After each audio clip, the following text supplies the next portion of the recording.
അപ്പോൾ എങ്ങനെ വിളിക്കില്ല. ഹലോ, എല്ലാ വർഷവും മുടങ്ങാതെ വിസിറ്റ് ചെയ്യുന്ന ഒരു പ്ലേസാണ് മാണിക്കോട് മേള. അങ്ങനെ ഈ വർഷം ഞാൻ വിസിറ്റ് ചെയ്തിട്ടുണ്ടായിരുന്നു.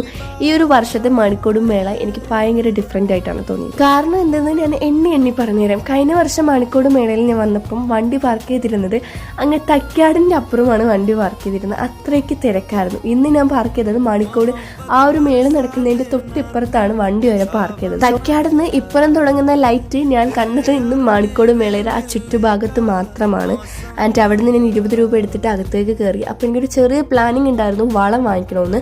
അതിന് എനിക്ക് ഇഷ്ടപ്പെട്ട 2 കുപ്പിവളം വാങ്ങിച്ചിട്ടുണ്ടായിരുന്നു. ഈ ക്രേസ് എനിക്ക് ഈ ഇടയായിട്ടാണ് കേട്ടോ വന്നത്. എന്നിട്ട് അവിടെ നിന്ന് കുറച്ചൊക്കെ കറങ്ങിയിട്ട് ഐസ്ക്രീമൊക്കെ കുടിച്ച് ഞാൻ ഗെയിം കളിച്ചിട്ടുണ്ടായിരുന്നു. പൈസ വെച്ച് അത് സ്പിൻ ചെയ്ത് വരുമ്പോൾ നമുക്ക് കിട്ടുന്ന സാധനം അതെല്ലാം ഫ്ലോപ്പായി പോയി. എന്നിട്ട് ഞാൻ എൻ്റെ ഫേവറേറ്റ് സാധനം കടലയൊക്കെ കഴിച്ചിട്ടുണ്ടായിരുന്നു. അങ്ങനെ കടലയൊക്കെ കഴിച്ച് കഴിഞ്ഞിട്ട് ഇതായി ഒരു മുറുക്ക് വാങ്ങിച്ചിട്ടുണ്ടായിരുന്നു. പൊതുവേ ടൂറിസ്റ്റ് പ്ലേസിലും മേളയ്ക്കൊക്കെ കാണാറുണ്ട്. പക്ഷെ ഞാൻ ഇതുവരെയ്ക്കും ട്രൈ ചെയ്തിട്ടില്ല. നിങ്ങൾ ചെയ്തിട്ടുണ്ടോ ഇല്ലേന്ന് കമന്റ് ബോക്സിൽ അറിയിക്കണം. അപ്പോൾ ഇന്നത്തെ മിനി വ്ലോഗ് ഇത്രയുള്ളൂ. And bye by.